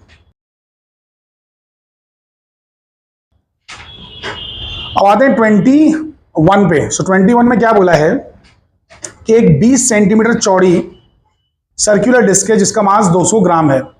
इसको रिजिड सपोर्ट से लटकाया गया मेटालिक धागे से, मेटालिक स्ट्रिंग है, और इसको पकड़ के डिस्क को ऐसे घुमाया गया 60 डिग्री से। अब इसको जब छोड़ा गया तो इसने ऑसिलेशन करना चालू कर दिए, और टाइम पीरियड है 1 सेकंड का। इन लोग बोल रहे हैं कि मैक्सिमम रिस्टोरिंग टॉर्क कितना होगा, यानी कि टाउ की वैल्यू इनको चाहिए, रिस्टोरिंग टॉर्क चाहिए ना इनको। तो चलिए निकाल लेते हैं फटक से, कोई ज्यादा बड़ी बात नहीं है। सो टाइम पीरियड ऑफ मतलब यानी कि टॉर्शनल पेंडुलम, इसको बोलते हैं हम लोग टॉर्शनल पेंडुलम। सो इसको जब हम लोग घुमाते हैं तो ये ऐसे करके घूमता है।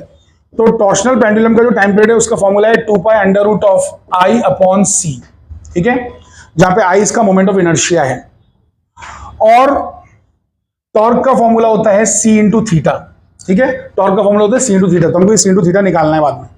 लेकिन पहले हम लोग यहां से चीजें पता करते हैं। इन लोग ने कुछ तो दिया हुआ है, देखो इन लोगों ने क्या दिया है कि इसका आपको डायमीटर दिया हुआ है 20 centimetre wide thin circular disc, और फिर 200 ग्राम की भी मास भी दिया हुआ है ना, और टाइम पीरियड 1 सेकंड भी दिया हुआ है। तो चलो इसको यूज करते हैं हम लोग। सो टाइम पीरियड है 1 second, so 1 is equals to 2 pi under root of, अच्छा जो डिस्क होती है उसका मोमेंट ऑफ इनर्शिया होता कितना है, it is half mr square, half mr square divide by C, ठीक है। तो यहां पे हम लोग सी लिख देते हैं, ओके। तो यहां से हमको इस फॉर्मूले से सी मिल जाएगा, ठीक है, वो सी हम यहां पे डाल सकते हैं। तो अभी ध्यान से देखेंगे सभी लोग, तो यहां पे हमें क्या आ रहा है 1/2 pi is equals to root of half, mass है 200 ग्राम, 200 ग्राम को मैं लिख सकता हूं 0.2 kg, और रेडियस है 10 सेंटीमीटर, क्योंकि डायमीटर दिया था 20 सेंटीमीटर, तो रेडियस है 10 सेंटीमीटर। सो 10 का स्क्वायर करेंगे तो यहां पे हो जाएगा 100, लेकिन ये सेंटीमीटर में है, तो सेंटीमीटर का स्क्वायर होके आपको मिलेगा 10⁻⁴। मीटर में जाओगे ना, मीटर में जाओगे, यहां पे सी। अब दोनों बाजू स्क्वायर कर दो ताकि रूट हट जाए, तो ये बन जाएगा 1/4 पाई स्क्वायर, और ये 2 कैंसिल होकर 1/10 आ रहा है, 1/10, और 100 से कैंसिल होकर ऊपर सिर्फ 10 बचेगा। सो ऊपर बचा 10 × 10⁻⁴, और नीचे सी, तो सी को इधर लेके आओ, तो सी की वैल्यू आ रही है 4 पाई स्क्वायर इंटू 10 × 10⁻⁴। सो 10 × 10⁻⁴ क्या होगा, बेसिकली 10⁻³ होगा, ठीक है। ये इधर आ गया, ये उधर चला गया, ओके। तो सी तक तो हम लोग पहुंच गए। अब हमें टाउ चाहिए, टाउ टॉर्क चाहिए, तो सी की वैल्यू है 4 पाई स्क्वायर इंटू 10⁻³ और थीटा कितना है 60 डिग्री दिया है, लेकिन डिग्री में गलती से मत लेना, रेडियन में लेना। तो 60 डिग्री है π/3 रेडियन। सो ये आपका हो गया 4/3, और इन लोग ने ना हिंट दिया है, देखो पाई क्यूब की वैल्यू दी हुई है, पाई क्यूब की वैल्यू 31 दी हुई है, पाई क्यूब की वैल्यू 31। सो यहाँ पे आ गया आपका 31 मल्टीप्लाइड बाई 10⁻⁻3। अब अगर आप बहुत ज्यादा दिमाग ना चलाओ तो 30 है, ये मान लो 30 है, 30/3 कितना होगा 10 होगा, तो आंसर 40 है। 40 से थोड़ा बड़ा आएगा, समझ में आ रहा है, 40 से थोड़ा बड़ा आएगा। पावर्स को मैं भी ले नहीं रहा हूँ, पर 40 से थोड़ा बड़ा आंसर आएगा। तो देखो ना 40 से बड़ा है ना, 41 आ रहा है, 41.33 आ रहा है। अरे are you guys understanding it? So 41.33 और वो पावर्स मल्टीप्लाई करोगे तो 0.4133 आ जाएगा। I hope you guys are understanding this. So यहाँ पे आने वाला है आपको 41.33 इंटू 10⁻⁻3, जो कि ऑटोमेटिकली बन जाएगा 0.04133 न्यूटन मीटर, जो कि टॉर्क का यूनिट है। आई होप कि आपको ये पूरा चैप्टर समझ में आ रहा होगा। बहुत ही बचकाना, बहुत ही प्यारा सा इसके सॉल्यूशंस हैं, ठीक है। तो यहां पर अब आ जाते हैं 22 क्वेश्चन पे। 22 क्वेश्चन में क्या लिखा हुआ है कि find the number of oscillations perform पर मिनट।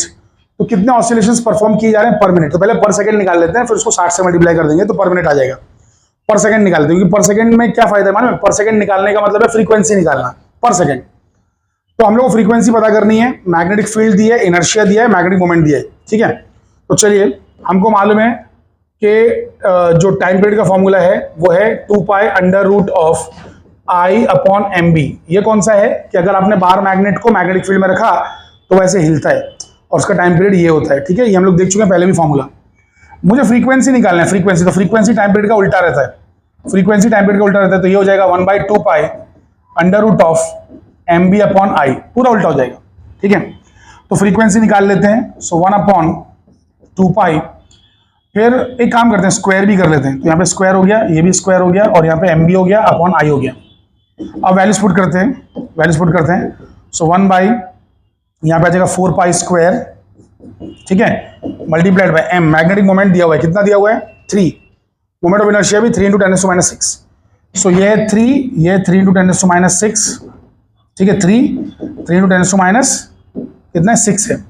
और मैग्नेटिक फील्ड कितनी दी हुई है, मैग्नेटिक फील्ड दी हुई है 1.6 × 10⁻⁵, 1.6 × 10⁻⁵, ठीक है। यहाँ से 3 कैंसिल हो गया, तो यहाँ पे एफ स्क्वायर की वैल्यू कितनी आ जाएगी, एफ स्क्वायर की वैल्यू आ जाएगी, ये देखो 1.6 को 4 से डिवाइड करो तो ऊपर सिर्फ 0.4 बचेगा। मैं नियरली निकाल रहा हूँ, नियरली पाई स्क्वायर लगभग 10 होता है, तो नीचे 10 है, और ये 10⁻⁵ और -6 जब कैंसिल होगा तो नीचे 10⁻1 बचेगा। तो 10⁻1 अगर है तो जाहिर सी बात है कि 1 और मतलब +1 और -1 कैंसिल हो जाएगा, तो नीचे का पार्ट चला गया। तो फ्रीक्वेंसी आ रही है मुझे 0, मतलब फ्रीक्वेंसी का स्क्वायर आ रहा है 0.4, ठीक है। अब फ्रीक्वेंसी आ रही है मुझे √0.4, ठीक है, √0.4। अब ये तो हो गया कि कितना मतलब पर सेकेंड हो रहा है, कितने ऑसिलेशंस पर सेकेंड हो रहा है। फ्रीक्वेंसी का मतलब होता है नंबर ऑफ ऑसिलेशंस पर यूनिट टाइम, सो इतना हो रहा है पर सेकेंड, ठीक है, 0.4। सो कितना होगा अगर मैं पर मिनट देखूं, पर मिनट मतलब 60 सेकंड में, तो 60 से मल्टीप्लाई करना है, तो 60 × √0.4, तो इससे आपको आंसर आ जाएगा। अब 0.4 जो है उसका स्क्वायर रूट निकालना थोड़ा मुश्किल है, ठीक है। तो अभी आप क्या कर सकते हैं ना कि इसको 40 × 10⁻² लिख सकते हैं, 40 × 10⁻²। सो नियरली ये बन जाएगा आपका 40 × 10⁻², और क्योंकि 36 का जो स्क्वायर रूट है वो 6 होता है, तो इसका भी कुछ 6.5 के आसपास आने वाला है। और ये 10⁻² को बाहर निकालोगे 10⁻1 बन जाएगा, 60 से मल्टीप्लाई होकर 6 बन जाएगा। सो 6 × 6.4 या ऐसा कुछ तो आने वाला है, ठीक है, और मल्टीप्लाई करोगे तो 40 के आसपास आंसर आने वाला है। सो देख लेते हैं आंसर कितना है। सो आंसर इज 38 ऑसिलेशंस पर मिनट। अरे मैंने अप्रोक्सीमेट बोला है भाई, ठीक है। सो 40 के आसपास आंसर में आ गया। ओके, ये जो 23rd क्वेश्चन है, लास्ट क्वेश्चन, ये आप लोगों के लिए होमवर्क रहेगा, ठीक है, कोई बड़ी चीज़ नहीं, बहुत ही बचकाना है, इसको आप लोग ट्राई करना, अगर नहीं आएगा तो मुझसे पूछ लेना, ठीक है, तो मैं आप लोग को फिर सॉल्व करके बता दूंगा। बाकी यहाँ पे जाके हमारा ऑसिलेशन चैप्टर जो कि बहुत ही बचकाना चैप्टर है, खत्म हो जाता है, that's it. So I hope कि आपको लेक्चर समझ में आया होगा, है ना। सो नियरली हमें 40 ऑसिलेशंस पर मिनट आ रहे हैं, ओके, हमने एग्जैक्ट नहीं निकाला है, अप्रॉक्सीमेट निकाला है। सो आपको अगर लेक्चर पसंद आया तो प्लीज़ अपना दूसरा शेयर कीजिए, ठीक है, लाइक कीजिए, सब्सक्राइब कीजिए, अपना और क्या बोलूँ। Okay fine, so will stop here, thank you very much everybody, good night, sayonara.